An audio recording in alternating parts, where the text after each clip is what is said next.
Listo. Bueno, pues, muy buenos días a todos, buenas tardes allá en España. Esta es la primera conferencia del ciclo nuevo, ¿no? No del año, pero sí del ciclo nuevo 425. Y bueno, para mí pues es un gusto presentar a Gabriel Pulido. Gabriel es estudiante de maestría, está por terminar su maestría en la Universidad Nacional de Colombia. Su director de tesis es Herbert, a quien todos conocemos. Y bueno, nos va a hablar de polinomios ortogonales de Cerny, tipo Sobolev, cuadratura e interpolación. Muchas gracias, Gabriel, por aceptar la invitación de dar la charla. Y bueno, adelante. Vale, muchísimas gracias, profe Luis. Gracias a todos los que están acá. Voy a apagar mi cámara mientras presento, por si de pronto tengo problemas de conexión. Entonces, bueno, mi charla se llama Polinomios ortogonales de Cernicke, tipo Sobolev, cuadratura e interpolación. Y esto es el resultado básicamente de mi trabajo de grado de maestría, que fue a cargo del profesor Herbert Dueñas. Entonces, bueno, de lo que hoy voy a hablar, voy a hacer una pequeña introducción sobre los polinomios ortogonales en una y varias variables. Luego voy a hablar un poco sobre la ortogonalidad sobre la bala unidad. Luego voy a tocar tres temas que fue lo que más trabajamos en el trabajo de grado, en donde tenemos a los polinomios ortogonales de Cernicke tipo Sobolev. Luego un par de resultados que encontramos sobre análisis numérico en cuadratura e interpolación y algunos experimentos numéricos que hicimos con estos teoremas. Entonces, bueno, voy a empezar con polinomios ortogonales en una y varias variables. Y aquí empezamos con una definición, que es la definición usual con la que se empieza el Chihara, en donde tenemos que vamos a definir un funcional de momentos que vamos a llamar L. Este funcional de momentos es un funcional de momentos que es lineal y que va a estar actuando sobre diferentes polinomios. Entonces, cuando nosotros tenemos ese funcional de momentos y nosotros lo operamos sobre x a la n, vamos a obtener un mu sub n que vamos a llamar un momento de orden n. ¿Vale? Con esta definición podemos definir lo que sería una asociación de polinomios ortogonales, en donde tenemos que si tenemos una asociación de polinomios, esta asociación va a ser una asociación de polinomios ortogonales si se cumplen tres cosas. Uno, que p sub n sea un polinomio de grado n. Dos, que cuando nuestro funcional de momentos actúa sobre la multiplicación de dos de los polinomios de la asociación de diferente grado, el resultado sea cero. Y tercero, que el funcional, cuando actúa sobre un polinomio de grado n elevado al cuadrado, nos va a dar diferente de cero. Con esto podemos ahora definir lo que sería un funcional de momentos definido positivo. Entonces vamos a tomar un polinomio que vamos a llamar pi de x, tal que no sea cero y que tampoco sea negativo para todo su dominio. Y vamos a decir que cuando el funcional actúa sobre este polinomio, cuando es mayor a cero, este funcional va a ser definido positivo. Con esto, y digamos un poco, ya centrándonos en lo que serían los polinomios ortogonales clásicos, sabemos que hay tres tipos de familias de polinomios clásicas, que son los polinomios de Laguerre, los polinomios de Jacobi y los polinomios de Hermite. Para nosotros van a ser importantes los polinomios de Jacobi, porque vamos a poder definir más adelante los polinomios de Cernicke como una parte de polinomios de Jacobi. Entonces, empezamos acá definiendo a los polinomios de Jacobi, en donde se denotan como P sub n y tienen dos parámetros. Tienen el parámetro alfa y el parámetro beta, en donde ambos parámetros deben ser mayor a 1. Esta familia de polinomios es ortogonal en el intervalo de menos 1 a 1 y tienen una función de peso asociada, la cual también depende de los parámetros. Varias de las relaciones que encontramos y que utilizamos más adelante, que voy a mencionar rápidamente acá, pero que más adelante voy a decir que las usamos, son tres relaciones en donde nosotros podemos tomar diferentes polinomios de Jacobi y subir el grado o bajar el grado de los parámetros para poder así modificar los polinomios a nuestro gusto. Entonces, por ejemplo, aquí estamos viendo un polinomio de Jacobi de grado n, que tiene parámetros alfa y beta más 1, y lo podemos expresar como una combinación de polinomios de grado n y n más 1, en donde le bajamos el grado al polinomio, al parámetro beta. Esta es otra de las propiedades en donde aquí modificamos ahora alfa, subiendo y bajando el grado, y aquí también subiéndole el grado a beta, que fueron las tres relaciones que utilizamos a lo largo de nuestro trabajo. Por último, presentamos acá pues, lo que serían las constantes que acompañan a estas combinaciones lineales, en donde cada una depende de los parámetros y del grado del polinomio que estemos trabajando. Yo quería traer a la presentación un poco un ejemplo de la utilidad de los polinomios de Jacobi y, digamos, su uso extenso en lo que sería la física. Entonces, quería presentar inicialmente uno de los problemas de Stieltjes, en donde utilizan los polinomios de Jacobi para determinar un sistema en equilibrio cuando tenemos dos partículas. Entonces, aquí, ¿con qué empezamos? Empezamos con que tenemos dos cargas fijas, tenemos una carga P y tenemos una carga Q, en donde las colocamos en la recta real y las dejamos en la posición -1 y en la posición 1. Ambas cargas tienen una carga que dependen de los parámetros. Una va a depender del parámetro alfa y la otra va a depender del parámetro beta. Con esto, pues se va a generar un potencial eléctrico y lo que vamos a hacer es empezar a traer partículas cargadas desde el infinito. Entonces, traemos partículas cargadas desde el infinito, cada una con una carga unitaria, y las vamos a colocar entre la recta real, entre -1 y 1, en donde están nuestras cargas fijas P y Q. La idea es hacer esto n veces. ¿Para qué?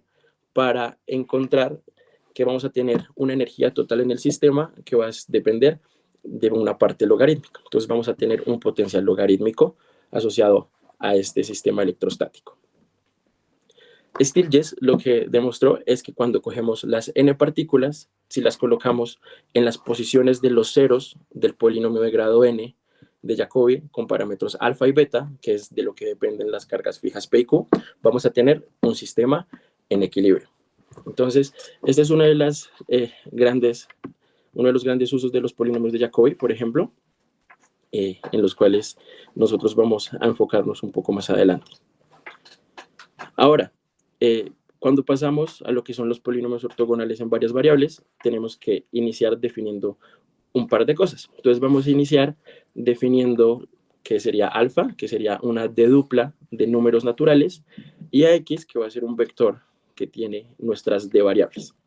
Vamos a decir que un monomio en d variables va a ser una expresión de la forma x a la alfa, en donde vamos a tomar cada una de las entradas del vector de nuestras variables, x hasta d, y lo vamos a hacer un exponencial a cada una de las entradas de nuestra d dupla de números naturales alfa.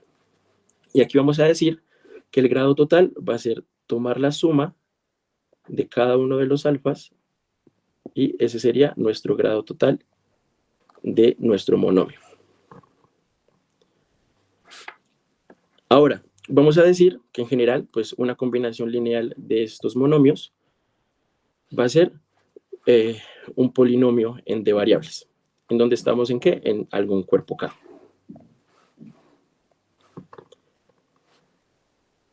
Ahora, importante de acá, tener un poquito la notación, y una de las cosas importantes que vamos a usar más adelante es que vamos a denotar por pi sub nd el espacio de polinomios en d variables de grado total a lo más n. Y aquí vamos a decir que pues, un polinomio homogéneo en d variables va a ser de la siguiente forma, donde tenemos una combinación lineal de monomios, cada uno de grado n.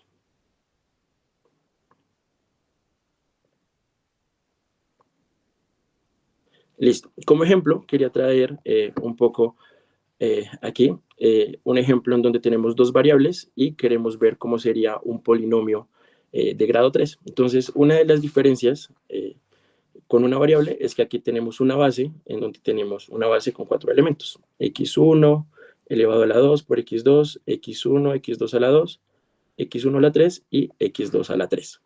En donde una combinación lineal de las bases pues nos va a dar un polinomio de grado 3 en dos variables.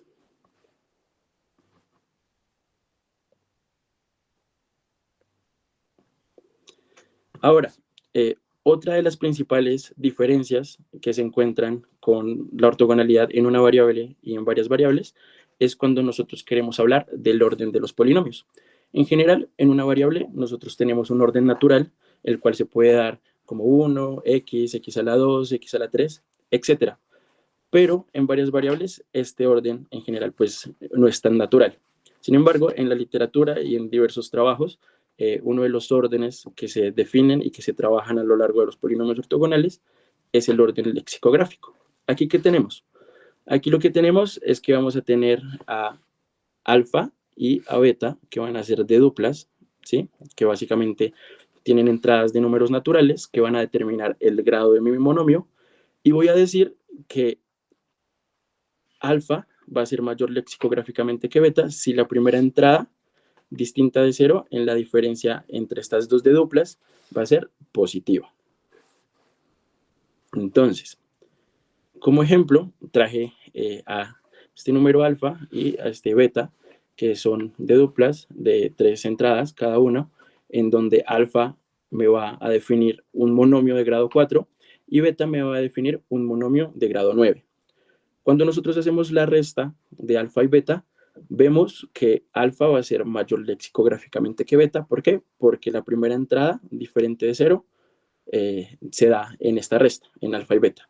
Por lo cual, pues una de las diferencias que se puede ver acá es que no importa cuál de los dos me va a dar un monomio de mayor grado, el orden va a ser diferente y no va a ser como tan natural como se piensa en una variable.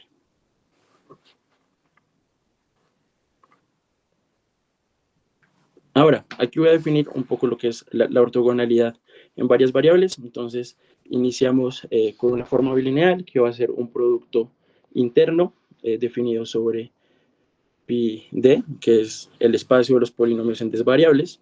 Vamos a decir que dos polinomios van a ser ortogonales si el producto interno entre ellos me va a dar igual a 0. ¿Qué es importante de esto? Este producto interno, pues estamos en un dominio que va a ser un subconjunto de RD y va a tener una función de peso asociada.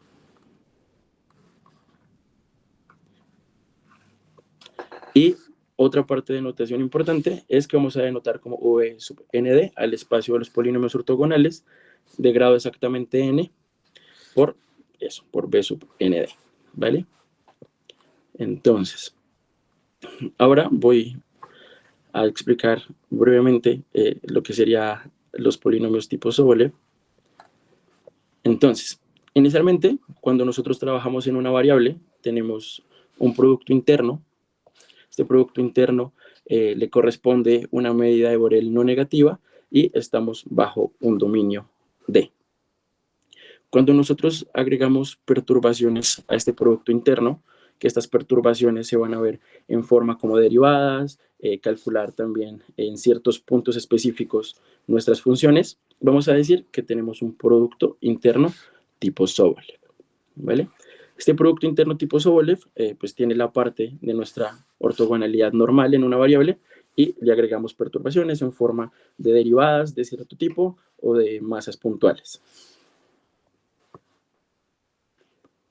En varias variables pasa algo similar. Tenemos nuestro producto interno asociado con una medida de Borel no negativa y cuando agregamos perturbaciones a este producto interno, que también van a ser en forma de divergencias, de laplacianos, también de masas puntuales, vamos a decir que vamos a tener un producto interno tipo Sobolev.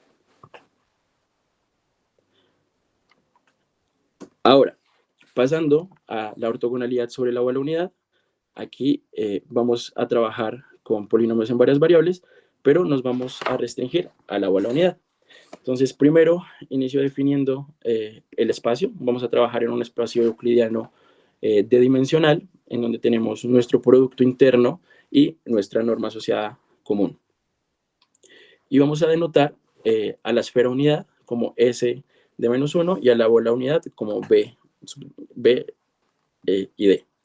En donde, ¿qué va a ser nuestra esfera unidad? Nuestra esfera unidad va a ser básicamente el cascarón de una esfera y nuestra bola unitaria va a ser tanto el cascarón como todos los puntos cuya norma sea menor o igual a 1.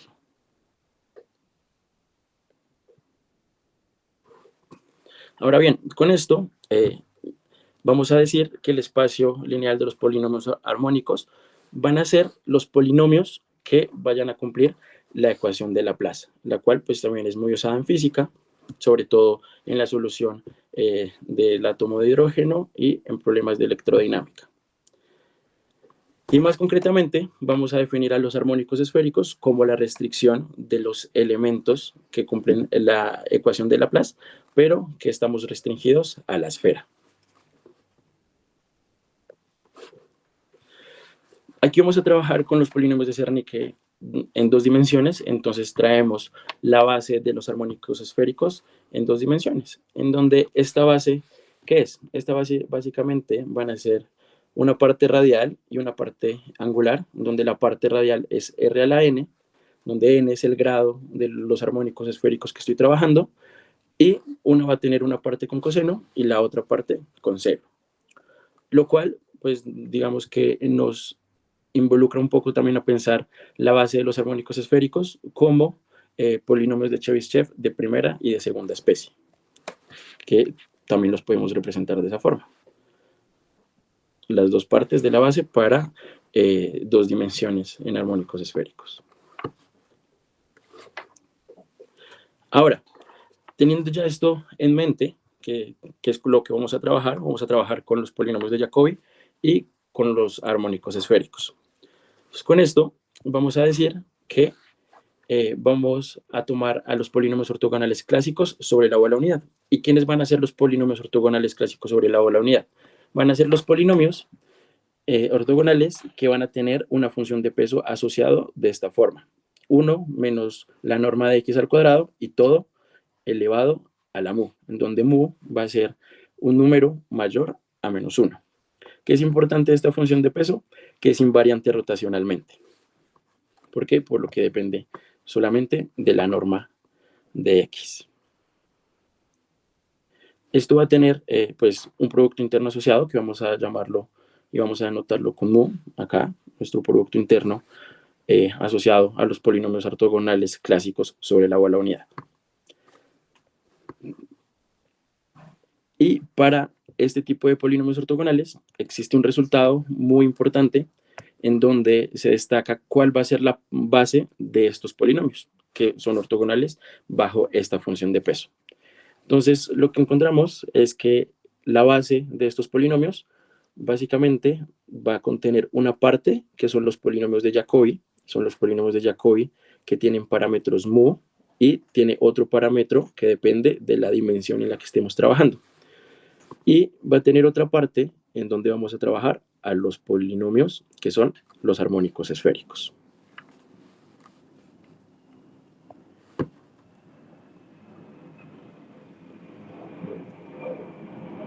Ahora, vamos a pasar a lo que serían los polinomios de Zernike. Lo que habíamos visto acá era que cuando teníamos este producto interno, esta función de peso, perdón, nosotros decíamos que estábamos con los polinomios clásicos sobre la bola unidad. Ahora, cuando nosotros tomamos a mu igual a 0, vamos a decir que estamos en el caso Zernike. Aquí, ¿qué caso Zernike vamos a considerar? Vamos a considerar el caso Zernike en donde estamos en dos dimensiones. Y lo importante de estos polinomios de Zernike es que inicialmente fueron desarrollados en el 34 por von Zernike. Realmente fueron desarrollados para estudiar aberraciones ópticas y sistemas ópticos, lo cual llevó a que von Zernike ganara el Premio Nobel de Física en el 53. Actualmente los polinomios de Zernike se utilizan en diferentes ramas, sobre todo en física, en lo que serían aberraciones ópticas, reconstrucción de imágenes astronómicas, en análisis numérico, en solución de ecuaciones diferenciales, y encontramos que en los últimos años se han cogido los polinomios de Zernike para estudiar las superficies de las proteínas relacionadas con el COVID-19. Nosotros vamos a definir, por otro lado, a los polinomios de Zernike como sigue. Vamos a decir que los polinomios de Zernike los vamos a definir como z sub n mayúscula, n minúscula y l, en donde n y l van a ser nuestros tres parámetros. ¿Qué es importante de esto? que L va a valer 0 o va a valer 1, y N y N van a ser números enteros no negativos. Aquí tenemos que nuestros polinomios de Zernike tienen una parte que es radial y otra parte que es angular. La parte angular básicamente son funciones trigonométricas, y vamos a tener que nuestra parte radial va a ser la siguiente. Va a ser la expresión que se presenta ahí en la ecuación 16. Esta expresión radial es la que nos va a dar el grado de nuestro polinomio de Zernike. El polinomio de Zernike en general va a tener grado n mayúscula más 2 veces n minúscula, ¿sí? Entonces, esta parte radial va a ser la que nos va a determinar todo nuestro grado. Y es importante que esta parte radial nosotros podemos reescribirla como un polinomio de Jacobi, el cual pues nos va a ser de gran utilidad. Aquí coloqué unas imágenes de los primeros polinomios de Zernike, en donde variamos varios de los parámetros, n, n y l. Entonces estos son los primeros polinomios de Zernike. Y algo importante de los polinomios de Zernike es que actualmente se utilizan demasiado, sobre todo en oftalmología. ¿Por qué? Porque los polinomios de Zernike nos van a describir las aberraciones ópticas de diferentes tipos de pupilas. En general, en sistemas ópticos se trabajan dos tipos de polinomios de Zernike: los circulares y los no circulares, entre los cuales los que más destacan son los polinomios anulares. Aquí traje una tabla en donde se resumen diferentes polinomios de Zernike, en donde estamos bajo cierto tipo de parámetros. Es decir, vamos a coger los polinomios de Zernike que mostré, pero en diferentes aplicaciones en óptica se cambian un poco para obtener otros tipos de parámetros, y al variar esos parámetros, lo que nosotros obtenemos son diferentes polinomios. Y estos polinomios, ¿qué es lo que nos van a describir? Nos van a describir aberraciones ópticas. ¿Cómo qué? Como el astigmatismo, como la miopía, etc.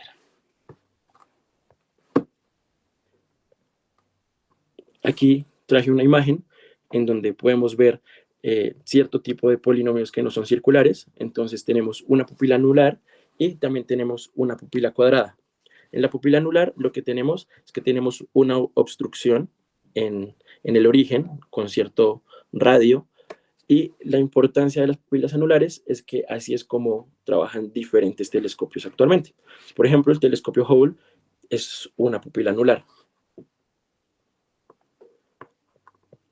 Aquí hicimos un par de superficies. Entonces tomamos los polinomios de Zernike anulares, y lo que hicimos fue darle una obstrucción de 0,4, graficamos su superficie e hicimos su proyección al plano.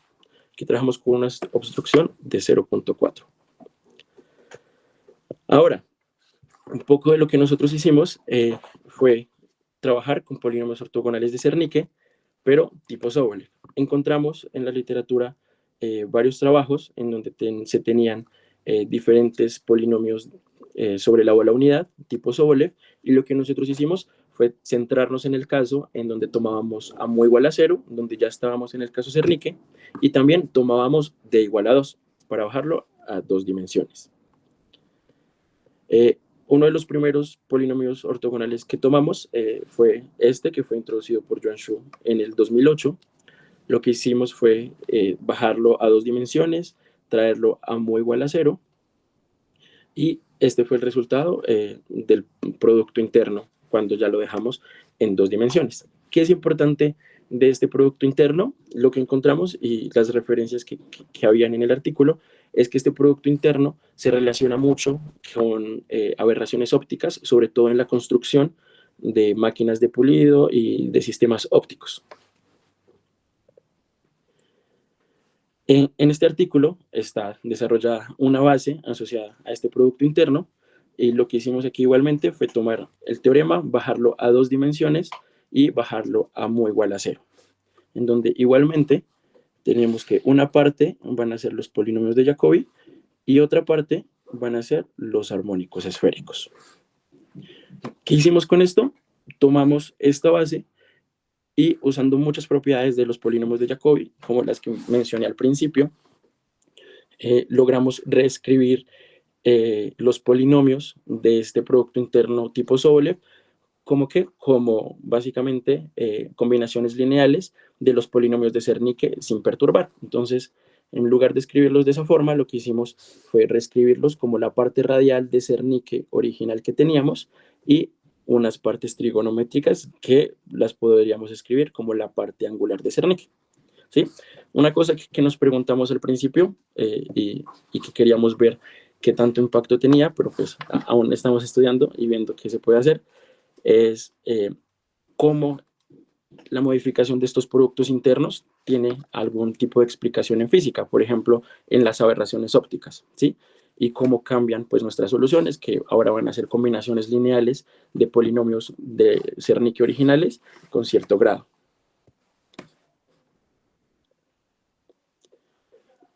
Tomamos esta base que nosotros encontramos y también decidimos cómo graficarlos, ver un poco cómo cambiaban con respecto a los originales. Entonces encontramos aquí cada una de las partes de las bases para cada uno de los grados, de grado 0 a grado 4.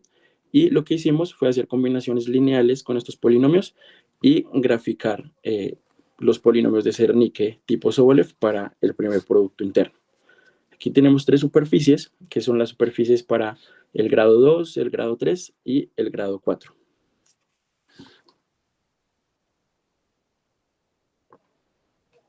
Otro de los productos internos que tomamos para ver qué sucedía fue un producto interno investigado por la profesora Teresa, el profesor Miguel y por el profesor Joan Shu, que fue el siguiente producto interno. Lo mismo, lo que hicimos fue tomar mu igual a 0 y tomar d igual a 2 para estar en el caso Zernike y ver qué era lo que sucedía. Entonces, este fue el producto interno ya simplificado para 2 dimensiones y tomando mu igual a 0. Y este es el teorema asociado a su base, donde igualmente, como antes, tenemos una parte que son los polinomios de Jacobi y otra parte que son los armónicos esféricos, que van a describir la base de estos polinomios.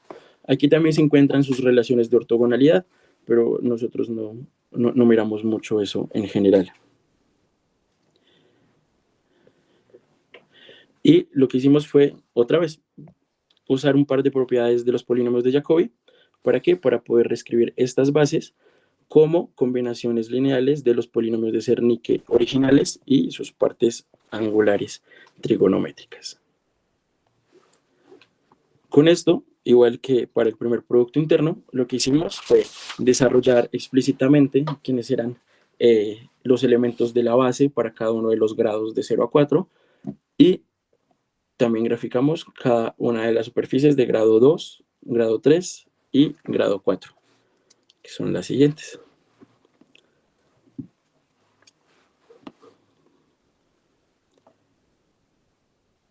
Ahora, otra cosa que encontramos, que se hizo hace poco, fue tomar los polinomios de Zernike para hacer una cuadratura en el disco unidad y para aproximar polinomios definidos en el disco unidad por medio de polinomios de Zernike. Entonces, lo que hicimos acá, lo que muestro acá es un par de resultados que más adelante se van a utilizar. Y el primero son estas dos relaciones de integrales trigonométricas en donde podemos representar a la integral del seno y a la integral del coseno por medio de sumatorias finitas, en donde lo que hacemos es hacer una partición angular determinada. Esto se va a utilizar más adelante y lo voy a volver a nombrar. Con esto, otra de las cosas que tenemos que definir van a ser los polinomios desplazados de Jacobi. Nosotros, como queremos más adelante generar un tipo de cuadratura para los polinomios que están definidos en el disco unidad, lo que hicimos fue tomar a los polinomios de Jacobi y realmente reproducir un artículo donde lo hacen ellos y desplazar los polinomios de Jacobi. ¿Para qué? Para que ahora sean ortogonales no de menos 1 a 1, sino de 0 a 1, en donde pues va a ser el radio de los polinomios que van a estar definidos en un disco unidad. Entonces, ¿cómo se desplazan? Básicamente los vamos a evaluar en 1 menos 2x. Y entonces un polinomio desplazado lo vamos a denotar como P moño y va a tener parámetros alfa igual a 1 y beta igual a 0.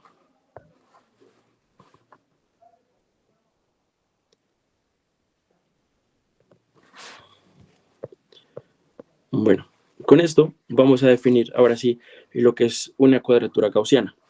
Entonces, en general, vamos a decir que una cuadratura gaussiana es una cuadratura de la siguiente forma. Vamos a tomar una sucesión de funciones y vamos a decir que cuando podemos escribir una integral en cierto dominio, en este caso de a hasta b, de cierta función con una función de peso y la podemos representar como la sumatoria de una cierta función de peso y la función que yo quiero calcular evaluada en ciertos puntos, voy a decir que tengo una cuadratura gaussiana, ¿sí? Eso sería en general lo que es una cuadratura gaussiana. Pero entonces existe ya un lema en donde nos trae a colación la existencia de esta cuadratura. Entonces, cuando tenemos una sucesión de polinomios ortogonales, que aquí vamos a llamar como P sub 0, P sub 1, etcétera, la cual tiene una función de peso asociada, que es importante que no sea negativa. Entonces, vamos a decir que tenemos que nuestros polinomios, P sub i, va a tener i raíces, es decir, va a tener i ceros. Aparte, vamos a decir que cuando calculamos una función, y esto es en general, tomar cualquier función, aquí pues la denotamos también con P sub i, pero en general cualquier función que queramos evaluar entre A y B, en donde A y B es el espacio de ortogonalidad de mi función, que tiene una función de peso asociada, vamos a decir que siempre vamos a poder calcular esta integral por medio de una sumatoria que va a ir desde 1 hasta n, que va a tener ¿qué? Va a tener mi polinomio evaluado en los ceros de un polinomio de grado n y en ciertas funciones de peso. Entonces, retomando un poco esto, aquí ¿qué es lo que tenemos? Nosotros tenemos que fijar, cuando tenemos una familia de polinomios ortogonales que están en cierto dominio, en A o B, con una función de peso, vamos a tomar un polinomio de cierto grado en específico, y ese grado, que en este caso lo llamamos n, nos va a determinar el grado de precisión de un tipo de cuadratura gaussiana. Es decir, nosotros fijamos el grado de un polinomio y vamos a poder calcular integrales de polinomios que tengan a lo sumo el grado 2n-1, ¿vale? ¿Cómo fijamos un polinomio de grado n de la sucesión ortogonal?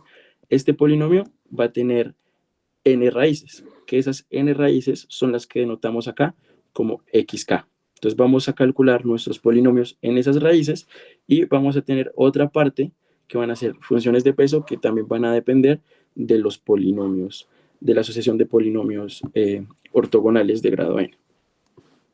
Entonces, aquí tenemos cómo son cada una de esas funciones de peso. Entonces, esas funciones de peso, ¿quiénes son? Esas funciones de peso son sumatorias, en donde tenemos aquí asociado a la sucesión de polinomios ortogonales evaluadas igualmente en los ceros del polinomio de grado n que nosotros fijamos inicialmente.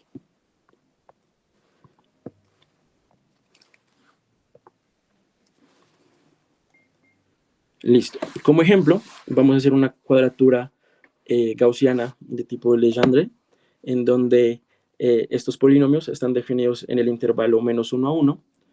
Nosotros tomamos un polinomio de grado 14, es decir, el que nosotros fijamos, por lo cual nosotros podemos hacer cuadraturas gaussianas con un grado de precisión de 27. ¿Sí? En recordar que el grado de precisión de la cuadratura depende del polinomio que yo antes voy fijando. Entonces, cuando yo hago eso, pues hice 3 ejemplos para 3 funciones, la función f1, f2 y f3, que son funciones, son polinomios normales de grado 6, 17 y 26, y a cada una le saqué la cuadratura gaussiana en el intervalo de -1 a 1, que tiene que corresponder a la de mi sucesión de polinomios, y encontramos lo siguiente. Encontramos que al tomar esos 14 ceros, encontramos errores relativos del 0,02 al 0,06. Básicamente tenemos errores relativos del orden de 10 a la menos 3, ¿vale? Para estas tres ecuaciones, tomando y solamente viendo qué pasa con 14 ceros, que fue el polinomio que fijamos. Con esto, hay un resultado del 2018 que Krengard y Serk realizaron, en donde ya utilizan los polinomios desplazados de Jacobi para luego definir la cuadratura gaussiana tipo Zernike y una interpolación tipo Zernike. Este lema, ¿qué nos está diciendo? Este lema nos está diciendo que ahora voy a tomar como sucesión de polinomios a los polinomios desplazados de Jacobi, que son nuestros p-monio. Voy a fijar un p-monio de grado m, el cual va a tener m raíces. Entonces, como ya fijé un polinomio de Jacobi desplazado de grado m, tengo m raíces de este polinomio, puedo calcular una cuadratura gaussiana de cualquier polinomio q de grado a lo más 2m menos 1, ¿vale? Entonces este lema lo que nos dice es que vamos a hacer la integral de cualquier función en el intervalo 0 a 1, que es mi nueva ortogonalidad de los desplazados, con una función de peso x, que es esta función sale cuando hacemos el desplazamiento de los polinomios de Jacobi, y se puede representar como la sumatoria de los polinomios que queremos calcular, evaluados en los ceros de Jacobi desplazado, con una función de peso asociada que también tiene que ver con los polinomios desplazados de Jacobi. Con esto, aquí tenemos uno de los resultados importantes de ellos, en donde tenemos el teorema de cuadratura gaussiana tipo Zernike. Este teorema, ¿qué nos dice? Este teorema lo que nos dice es que nosotros podemos hacer la integral de cualquier función definida en el disco unidad y podemos representar esta integral como la sumatoria de una parte que tiene a la parte radial de Zernike y otra parte que tiene a la parte angular de Zernike, en donde la parte radial de Zernike sale por el lema anterior y la parte angular es la parte que yo les comentaba, que nosotros teníamos integrales seno y coseno y podíamos representar como sumatorias, en donde el ángulo θ tenía cierta partición, ¿vale?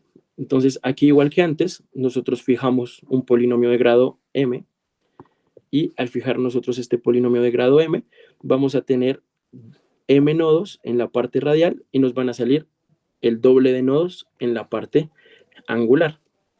Y aquí, ¿qué vamos a tener igual? Vamos a tener que vamos a poder calcular polinomios de una precisión a lo sumo 2m menos 1.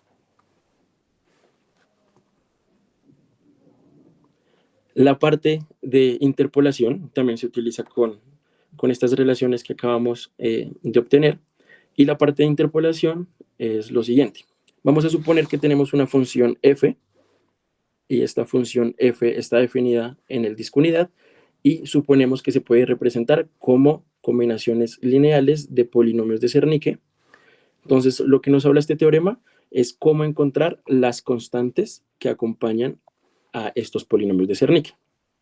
Entonces, estas constantes se van a poder calcular de la siguiente forma. Estas constantes van a ser lo siguiente.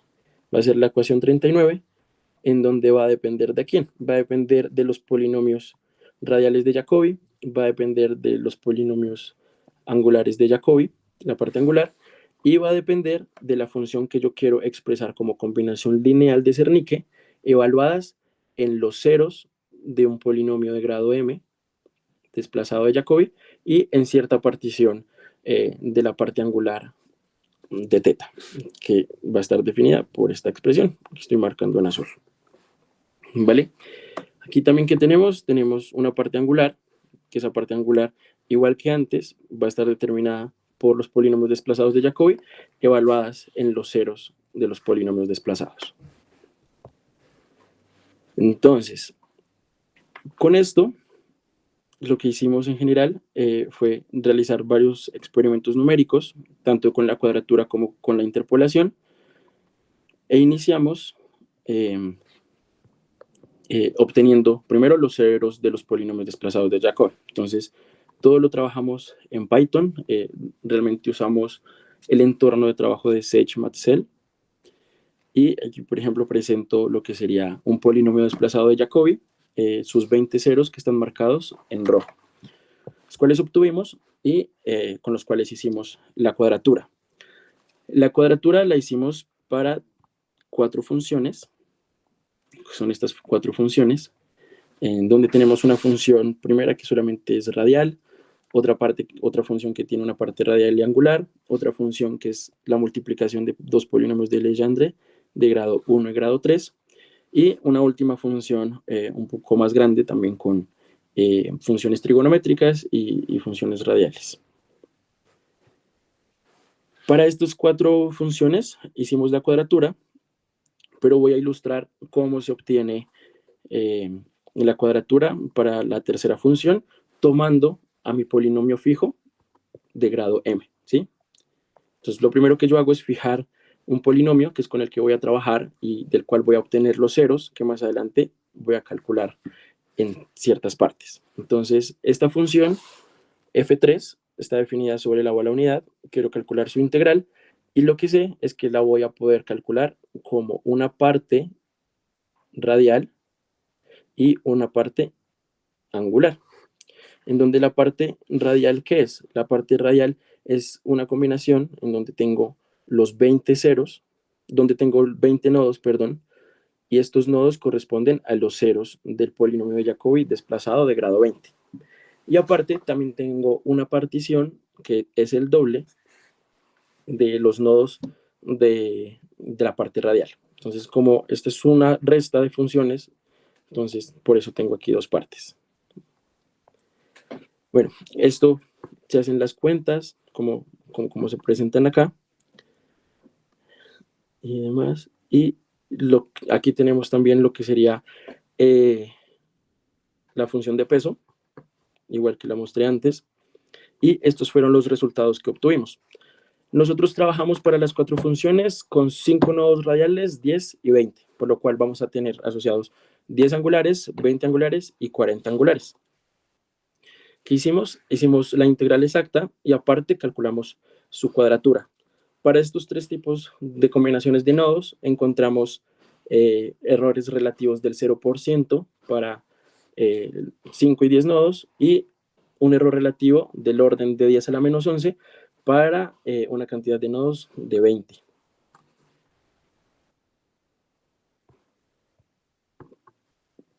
Para la segunda función, también lo hicimos para 5, 10 y 20 nodos igual que antes. Encontramos su cuadratura y encontramos su integral exacta. La diferencia de esta tabla con la anterior es que aquí nosotros calculamos los errores absolutos y no los errores relativos. ¿Por qué? Porque los errores absolutos, cuando nuestro punto de medida que queremos comparar es 0, pues no, el error relativo no nos da como mucha información. En cambio, aquí el error absoluto, pues sí nos da una información de la distancia al valor exacto al cual yo quiero llegar. Pero sí queríamos presentar un error absoluto porque siento que nos da como una mejor perspectiva de lo que está pasando frente a un error porcentual y no solamente verlos en absolutos o relativos. Aquí tenemos lo mismo, 2 tablas para la función 3 y la función 4, donde igual que antes trabajamos para 5, 10 y 20 nodos. Para la tercera tabla, donde la integral es 0, también hicimos nuestros errores absolutos, cada uno del orden de 10 a la menos 17 y 10 a la menos 18. Y para la cuarta función también obtuvimos errores relativos del 0% y para 20 nodos un error del orden de 10 a la menos 12. Aquí tenemos las gráficas de las funciones, las superficies, la función f1 y la función f2. Aquí tenemos las superficies de la función f3, que es la multiplicación de funciones de Legendre, y la función f4. Y ahora lo que vamos a hacer es los 2 experimentos numéricos que hicimos para la parte de aproximaciones de funciones por medio de funciones de Zernike. Esta parte a mí se me complicó un poco al principio, entonces para entender bien, lo primero que hice fue tomar lo que Grengar y Zerk habían hecho en su artículo, que fue tomar esta función y hacer la aproximación con esta función. ¿Con qué? Con 21 nodos radiales y con 41 nodos angulares. Es decir, estamos fijando aquí un polinomio de Jacobi desplazado de grado 21. Aquí representamos el teorema en donde las constantes, que es lo que nosotros queremos determinar, las constantes alfa, son combinaciones de la parte radial, la parte angular y la función que queremos trabajar. Entonces, al hacer las cuentas, inicialmente empezamos a tomar I, que es uno de nuestros parámetros, como 0. Entonces tomamos I como parámetro 0. Esto nos hace que nuestro otro parámetro J tenga una cota. En este caso va a ser que cuando I vale 0, J va a ir variando de 0 a 10. Esta es nuestra función que obtenemos y obtuvimos los siguientes resultados, que pudimos comparar con el artículo y nos quedó bien. Entonces, estos son las constantes y también graficamos la magnitud de estas constantes en la gráfica de la derecha, donde la magnitud va decreciendo. Con estas constantes hicimos la aproximación y lo que hicimos fue graficar la superficie de la función original y graficar la superficie de la función con la aproximación de Zernike con los primeros 11 coeficientes de Zernike, que fue los que mostré en la tabla anterior. Perdón, se me fue.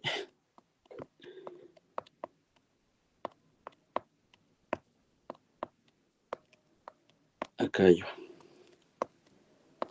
Acá. Que son los polinomios, que es la aproximación con los 11 coeficientes que mostré en la tabla anterior. Entonces, estas son las dos gráficas, la de la izquierda, la original, y la de la derecha, la aproximación que se hizo. Luego empezamos a hacer las cuentas para las demás constantes, ahora tomando I como 1 y variando J, pero lo que nos dimos cuenta es que el resto de las constantes son todas de magnitud más pequeña que 10 a la menos 14, por lo cual pues no las utilizamos. Otra cosa que hicimos con esta aproximación fue tomar diferentes valores de R, ¿sí? Que serían estos valores de acá, que no los coloqué. Yo sé que la tabla no se ve tan chévere, se ve un poco saturada, pero lo que hicimos fue tomar la función original y evaluarla en estos R's y también evaluar la función aproximada en los mismos valores de R y ver cuál era el error relativo respecto de la aproximación con el valor real. Todos nuestros resultados lo que nos dio fue que tenemos errores relativos entre el 0.2% y el 6.5%. Esto en general no lo estudiamos tanto, solamente queríamos ver qué era lo que pasaba, qué nos daba, y este fue el resultado. Y como último, la función que utilizamos de últimas fue este polinomio de grado 3, que solamente tiene una parte radial, y para este polinomio utilizamos un polinomio desplazado de Jacobi fijo de grado 5. ¿Para qué?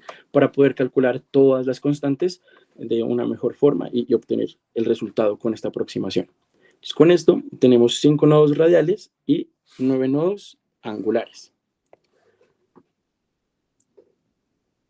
Aquí calculamos igual los ceros de los polinomios, la partición de teta.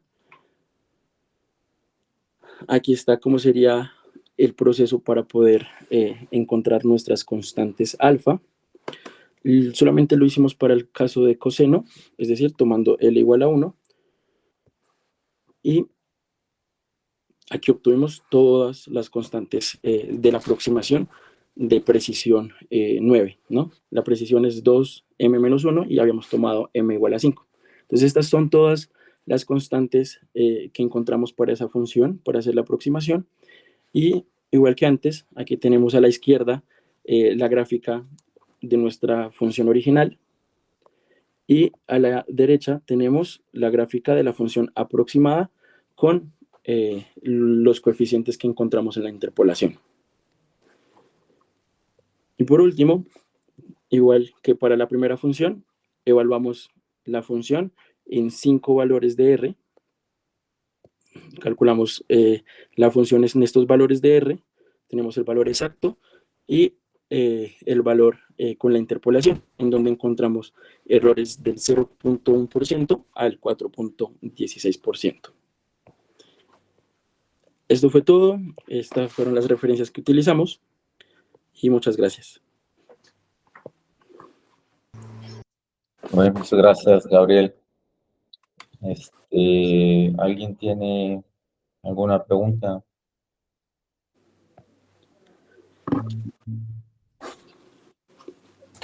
Bueno, yo tengo un pequeño comentario. Sí, señor, sí. Parece que es algo tonto, pero Zernike parece que se llamaba Frederick o Fritz, pero no Okay. von o von. Okay. Vale, profe, gracias. Pero no, fuera de eso, muy interesante.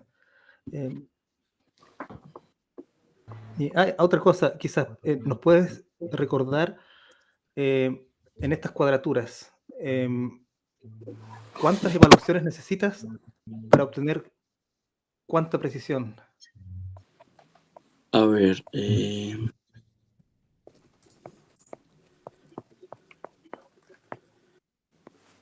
no es. Acá. Entonces, nosotros inicialmente lo que hacemos es fijar a m, que es tomar un polinomio de grado m, y con este m nosotros vamos a tener que hacer varios cálculos. Tenemos que hacer el mismo número de cálculos, que sería m por una parte, que puede ser para la parte radial, y estos nodos van a ser el doble para la parte angular. Sí, sí, es eso. Sí, es eso lo que su merced se refiere, profe. No. Súper, gracias. Hay otra pregunta de Miguel. Miguel.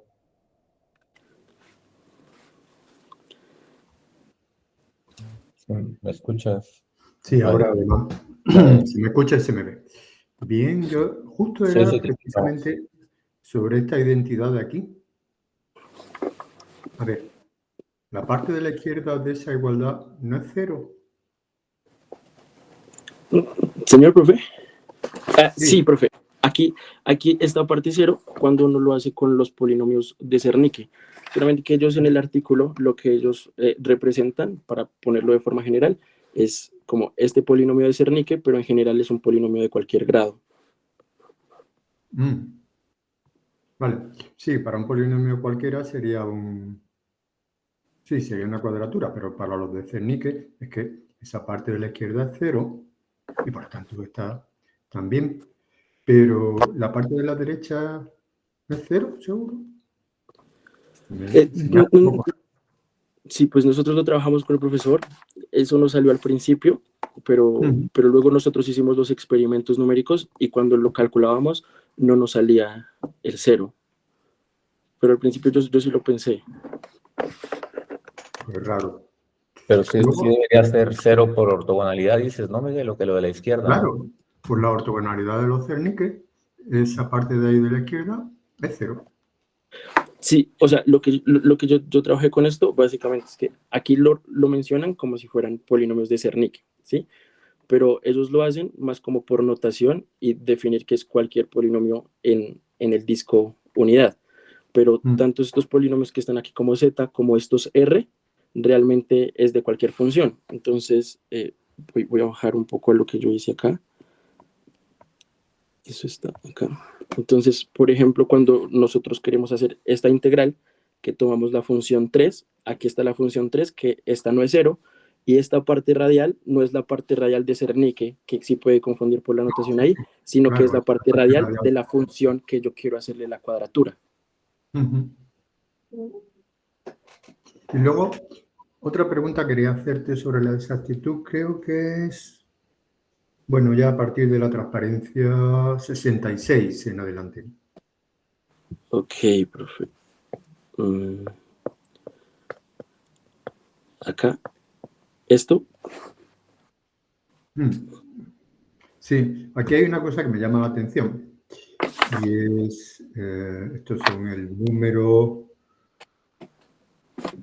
Sí, vale. Entonces, ¿Cómo se explica que al aumentar el número de nodos radiales y el número de nodos angulares, precisamente los resultados de la cuadratura sean peores? Porque en teoría al principio que salían exactamente iguales, con un número de nodos radiales y de nodos angulares de 5 y 10 respectivamente, salen exactas las dos fórmulas, pero cuando aumenta ya no salen exactamente iguales. Sí, esta parte no la trabajamos tanto, sin embargo, en lo que yo he leído últimamente, mencionan mucho sobre el costo computacional. Y es que como tenemos más nodos radiales y más nodos angulares, el costo computacional de los cálculos es más grande y eso hace que se dé un error que no debería estar ahí. Pero realmente eso no lo estudia muy bien y no lo estudiamos con el profesor Herbert aún. No, pues esa respuesta es la correcta, la del... Perdona que haya sido un poco perverso preguntando. Esa es la respuesta correcta. Eso es el coste computacional, es el problema de los errores de redondeo. Y yendo un poco al detalle, ¿dónde habéis... has mencionado que habéis utilizado Python.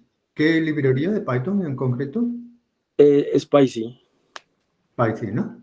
Sí, ¿Y señor. la precisión doble? Sí, profe, sí.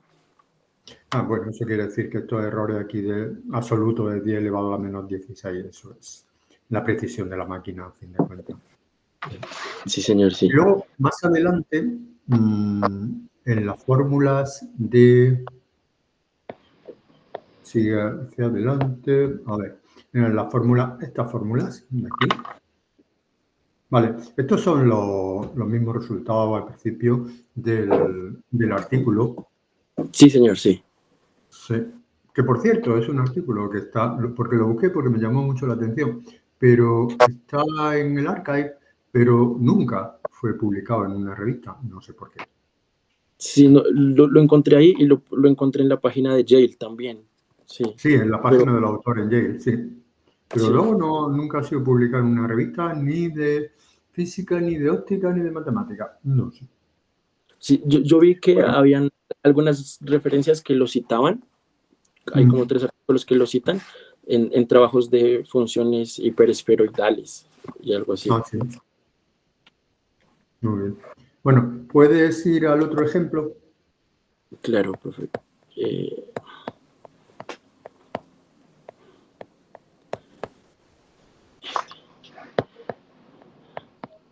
¿En cuál ejemplo. Este, sí? La F2, esta. Esta F2 es un polinomio. Sí, señor. Entonces, la fórmula esa de interpolación no debería de ser exacta.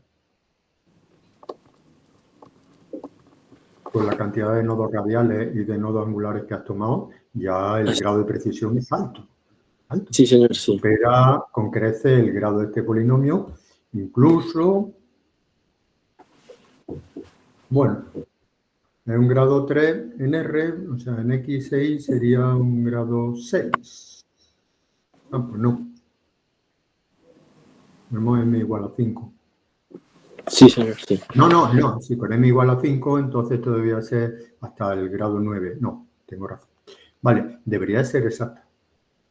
Sí, pues la verdad, eso tampoco lo hemos estudiado mucho aún, pero lo que yo pienso, la verdad, no sé si sea la respuesta, pero es como estamos suponiendo que esta función son combinaciones lineales de Zernike y estamos haciendo una suma finita, pues en general, pues yo creería que no debería dar tan exacta, ¿no? Creería yo que cuando se hace a más grado, tendiendo al infinito, no sé si se puede trabajar algo con Fourier ahí, y sería algo parecido a Fourier, porque el grado de precisión en la interpolación no es en la cuadratura.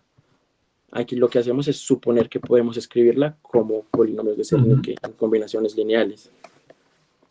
Sí, pero es que ese se puede escribir como una combinación lineal finita. Por Sí, sí. un polinomio. Claro. Tiene que ser exacto. Tiene que ser exacto. Sí, pero no. Sí, no, aquí no nos dio. Porque, por ejemplo, cuando calculamos, lo calculamos Sí, en varios valores de R. Por eso te estaba preguntando, por esta tabla, al ver los errores. Eso ha sido lo que me ha preocupado. Sí, no. La verdad no sé, profe. Tengo que echarle un ojo. Sí, señor, sí. Muy bien, pero por otra parte, yo considero que es un buen trabajo y además muy extenso y realmente has dedicado mucho esfuerzo para este trabajo en sí. Y probablemente si hay algún fallo aquí, no, en esta parte no es un fallo tuyo, sino que creo que es un fallo de los autores del artículo. Ok, profe. Vale, muchas gracias. Gracias a su merced. Edmundo, ¿tienes una pregunta también? Sí. Sí, nada, sí, bueno, felicitarte, Gabriel, me parece muy interesante el trabajo. Sí, hay cosas ahí, como dice Miguel, que he visto varios ejemplos, que de hecho uno que has comentado que hablabas, o sea, que deberían ser exactas las cuadraturas, y sin embargo por ahí das un error. Sí, señor, sí. Claro, esas cosas no, claro, puede ser. Quiero decir, no puede ser que no puede dar error. Si lo que está haciendo la cuadratura de un polinomio y tienes suficientes nodos como para que te dé una igualdad, porque como que suena raro. Pero bueno, no, mi pregunta iba más en la dirección siguiente. O sea, me llama la atención, a ver si me equivoco yo. O sea, has dicho que estos polinomios de Zernike, la parte radial son Jacobi, ¿verdad? Y los nodos son, bueno, son raíces de Jacobi desplazados, por así decirlo, ¿no? Eh, en la parte de la cuadratura o de los polinomios de Zernike como tal, profe. En los polinomios de Zernike como tal. Sí, O sea, digamos que tienes separado, ¿no? Tienes los polinomios de Zernike, los tienes como el producto de una parte radial y una parte angular. sí, señor, sí. Estos, ya llego ahí.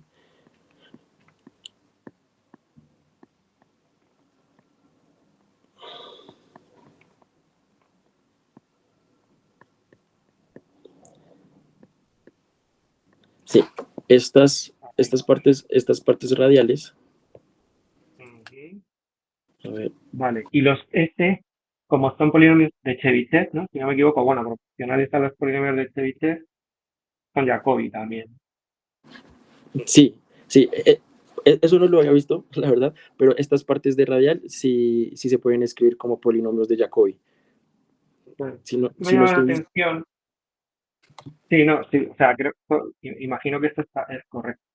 Pero lo que me llama la atención es, una cosa interesante es que de alguna manera, claro, al estar esto separado, existen ciertas raíces o nodos de los, de los polinomios de Zernike en base a los Jacobi.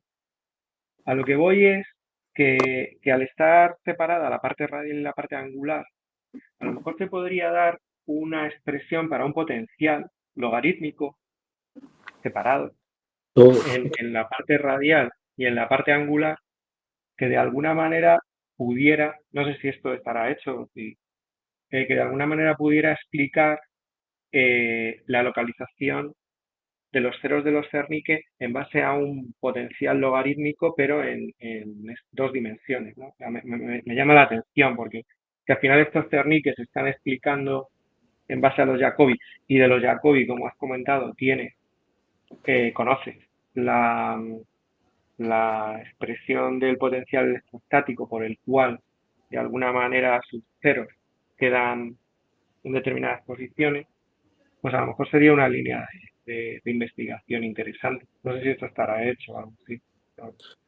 a modo de sí. comentario. No, yo Gracias. te puedo responder y no hay nada Sí, hecho no hay nada. en esta dirección. Pues es que es como que te da la sensación de que al estar separado, de alguna manera existe eso, ¿no? A mí por lo menos me parece. Pero bueno, sería chulo a lo mejor echarle un vistazo. Vale, profe, muchas gracias. Nada, enhorabuena de nuevo. Gracias. Gracias, Edmundo. Leonardo, ¿tienes una pregunta?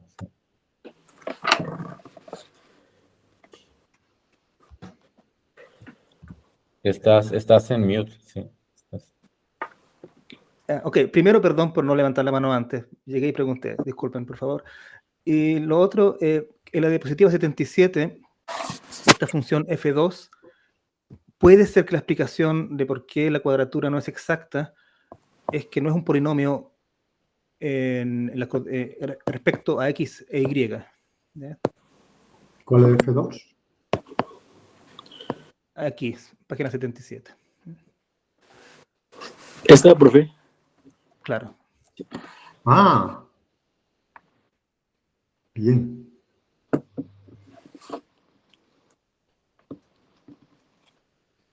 Ok. Ah, buena respuesta. Gracias, profe. Gracias. Muy bien. ¿Alguien más tiene alguna pregunta? No. Muy bien. Bueno, Gabriel, pues muchas gracias, muy interesante la charla. Muchísimas gracias por presentar aquí. Y bueno, al resto gracias por asistir también. El próximo mes, no recuerdo exactamente el día, pero creo que era el 4 de octubre, tenemos a Cristina Fernández, ¿cuál es el apellido? Sí, no me acuerdo. Sí, de Almería, Fernando. sí. Tenemos el seminario el próximo mes. Ya les enviaré por ahí el aviso correspondiente. Gracias a todos. Voy a dejar de grabar además. Muchas gracias, profe, por la invitación.